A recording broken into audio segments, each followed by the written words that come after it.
പ്രിയപ്പെട്ടവരെ നമസ്കാരം. ചെറുതുരുത്തിയിലാണുള്ളത്. ചെറുതുരുത്തിയിലൊരു ബോട്ട് റേസിങ്ങിൻ്റെ എന്തോ ഒരു സംരംഭം തുടങ്ങിയിട്ടുണ്ടെന്ന് പറഞ്ഞു കേട്ടു. അപ്പോൾ അവിടെ വന്ന് നോക്കിയാണ്. എന്താ സംഭവം എന്ന് വെച്ചാൽ നിള ബോട്ട് ക്ലബ്ബ് പറഞ്ഞിട്ടൊരു ചെറിയൊരു പാർക്കും ബോട്ട് റേസിങ് കൂടിയിട്ടുള്ളൊരു സംരംഭമാണ്, പെഡൽ ബോട്ടുകൾ. അപ്പോൾ വന്ന് നോക്കിയപ്പോൾ തന്നെ നല്ലൊരു ആംബിയൻസാണ് അവിടെ കാണാൻ പറ്റിയത്. പ്രകൃതിയെ നശിപ്പിക്കാതെ ഒരു തെങ്ങും തോട്ടം മുഴുവനായിട്ട് അങ്ങ് മോടി പിടിപ്പിച്ച് വെച്ചിരിക്കുകയാണ്. സാധാരണയായിട്ട് എവിടെ ഇങ്ങനെ ഒരു ഇത് കാണാറില്ല. ഒരു പാർക്ക് എന്തെങ്കിലും തുടങ്ങുകയാണെങ്കിൽ ആദ്യം തന്നെ വരും നല്ലൊരു ബിൽഡിംഗ് വരും. ബിൽഡിംഗ് വന്ന് അതിൻ്റെ ബാക്കിലാണ് വരാറ് ബാക്കി കാര്യങ്ങൾ. പക്ഷേ ഇവിടെ അങ്ങനെയല്ല. കണ്ടില്ലേ, തെങ്ങൊക്കെ സാധാരണ ഒരു പറമ്പ്, നല്ലൊരു ഭംഗിയുള്ളൊരു പറമ്പ് അങ്ങ് ഒന്നുകൂടി ഭംഗിയാക്കിയിരിക്കുക. പെയിൻ്റ് അടിച്ചും മറ്റും ഒക്കെ ക്ലിയർ ആക്കിയിരിക്കുകയാണ്. അപ്പോൾ നല്ലൊരു ആംബിയൻസാണ് ഇവിടെ വന്നപ്പോൾ തന്നെ മനസ്സിന് ഫീൽ ചെയ്തത്. എന്താണെന്ന് വെച്ചാൽ പ്രകൃതിയിൽ കുറച്ച് നേരം വന്നിരിക്കുക. നമ്മളുടെ സമയം, അതായത് വൈകുന്നേരങ്ങളിലൊക്കെ കുറച്ച് നേരം സമയം പോക്കിനായിട്ട് ഇവിടെ വന്നിരിക്കുക. അത് നല്ലൊരു അടിപൊളി അനുഭവമായിരിക്കും.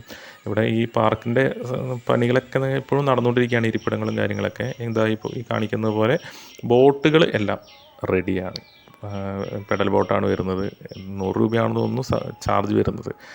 ഞാൻ പോയ സമയം രാവിലെ ആയിരുന്നു. രാവിലെ ഒരു 10:30 സമയമായിരുന്നു. നല്ല ചൂടുള്ള സമയമായത് കാരണം തോന്നുന്നു അധികാരം കയറിയിട്ടുണ്ടായിരുന്നില്ല.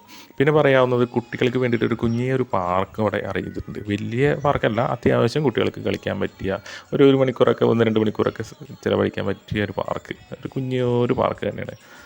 അതെല്ലാം നല്ല അത്യാവശ്യം കുഴപ്പമില്ലാത്ത രീതിയിൽ ചെയ്തിട്ടുണ്ട്. പിന്നെ അവിടെ മീറ്റിംഗ് ഹാളോ പോലത്തെ എന്തൊക്കെയോ അവിടെ ചെയ്ത് വരുന്നുണ്ട്. ഇതാണ് അതിൻ്റെ ഓഫീസും കാര്യങ്ങളൊക്കെ വരുന്നത്. ഇത് ഉണ്ടാക്കിയിരിക്കുന്ന സ്ഥലം എന്ന് വെച്ചാൽ നമ്മുടെ ചെറുതുരുത്തി പുഴയിൽ 4 പാലങ്ങൾ കാണുമല്ലോ, റോഡും പിന്നെ റെയിൽവേയുടെയും പാലങ്ങൾ, അതിൻ്റെ രണ്ടിനും നടുവിലായിട്ട് ഒരു തൃക്കങ്ങോട് അമ്പലമുണ്ട്. അമ്പലത്തിൻ്റെ അടുത്തായിട്ടാണ് ഇത് പാർക്ക് ആക്കി വെച്ചിരിക്കുന്നത്, ഇങ്ങനെ റെഡിയാക്കി വെച്ചിരിക്കുന്നത്. നല്ലൊരു ആംബിയൻസ് പറഞ്ഞാൽ നല്ല ആംബിയൻസാണ്. വന്നാൽ കുട്ടികൾക്ക് പാർക്കിൽ കളിക്കാം, മുതിർന്നവർക്ക് പെഡൽ ബോട്ടിൽ അത്യാവശ്യം സഞ്ചരിക്കാം. വേണമെങ്കിൽ കുറച്ച് കഴിഞ്ഞാൽ അപ്പോൾ പോയിട്ട് എത്രയും പെട്ടെന്ന് ഇവിടേക്കൊന്ന് വന്നോളൂ. അടുത്ത ദിവസം തന്നെ, അടുത്ത വീക്കെൻഡിലോ എന്തെങ്കിലും ഒഴിവുള്ള സമയങ്ങളിൽ, വൈകുന്നേരങ്ങളിൽ വന്നാൽ മതി. നല്ലൊരു ആംബിയൻസാണ്, മിസ് ചെയ്യേണ്ട.